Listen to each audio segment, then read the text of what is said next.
Dr. J. Allen Hynek investigated UFOs for the United States Air Force for over 22 years. The most well-known of these investigations was Project Blue Book. And there's nothing in the records which would indicate that we have been visited by any advanced civilization. There's nothing to hide. There's nothing to hide at all.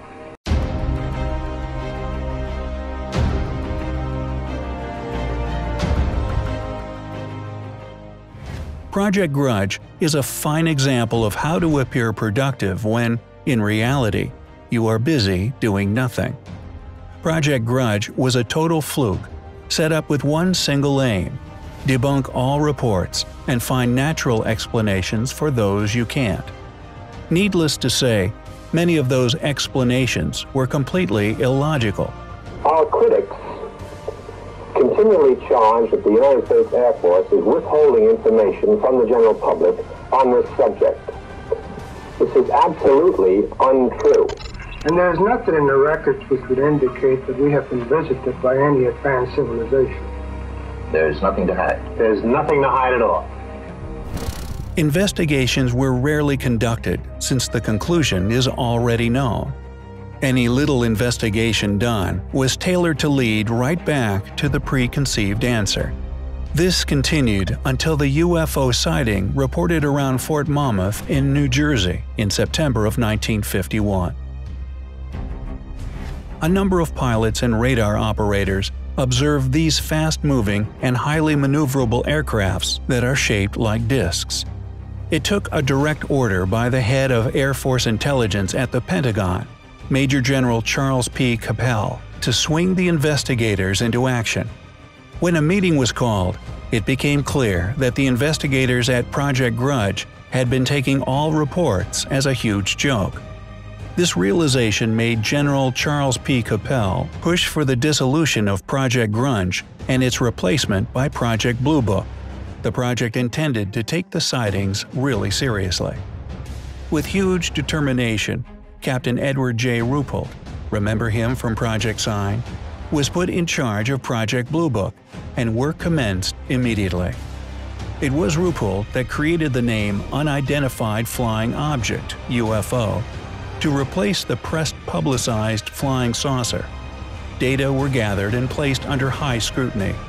When the results of the study were released, it shocked the skeptics. A clean 22% of the 3,200 reports studied were labeled as unknown. That means they couldn't be explained away. That is huge, and the report shook the beliefs of many.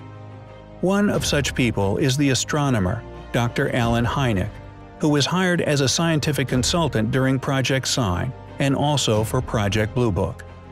He was a straight UFO skeptic who worked at the time in the Department of Physics and Astronomy at Ohio State. He had treated the whole thing as an utterly ridiculous fad that would go away soon enough. He would try debunking any of the sightings, claiming that there was surely a natural explanation. After observing and conducting research for years with no easy explanation for some of what he personally saw and heard, Dr. Allen Hynek would later conclude that, indeed, these were not fads. The sightings of UFO were real, and they point to something outside this planet. This led him to become a passionate believer in what we now know as UFOs. He founded the Center for UFO Studies, wrote several books, and was a technical advisor for Close Encounters of the Third Kind, an iconic film about UFOs released in 1977. So, you would expect the Project Blue Book to gain international interest, right? Well, think again. What followed was as strange as the UFO sightings themselves. In 1953, Captain Edward J. Ruppelt, the director that had worked hard since the previous year to get out the report, suddenly left the project. What was left of Project Blue Book was a shadow of itself, a device used for public relations. Earlier in 1952, a panel of scientists had been convened by the CIA. after meeting for 12 hours over the period of 4 days. The reports worked on by Captain Edward J. Ruppelt, Dr. Alan Hynek, and many others were brushed under the carpet. The idea was that, if given enough time, all those sightings could be explained away. The motion of the meeting was switched to calming down the public.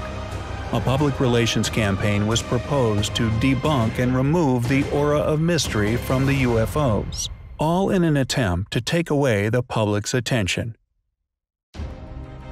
Project Blue Book was stripped of most of its power and resources and was transformed into a debunking device. Of course, this frustrated Captain Edward J. Ruppelt, thus making him leave. When Major Robert J. Friend tried to resuscitate the project years later, he got little cooperation and even a more limited budget. Everything went downhill from there. In 1969, Project Blue Book was terminated and its file declassified, but the damage has been done. Many reports have been debunked by the project after Ruppelt left. Other documents related to UFO, which were not held by the Project Blue Book, still remain classified, despite pressures and lawsuits from private UFO groups. And the public? Well, the public has moved on. The latter mission of Project Blue Book seemed to work more than the former. While the U.S. Air Force would secretly continue their investigation, the public stance still remains. Once again, the public is kept in the dark.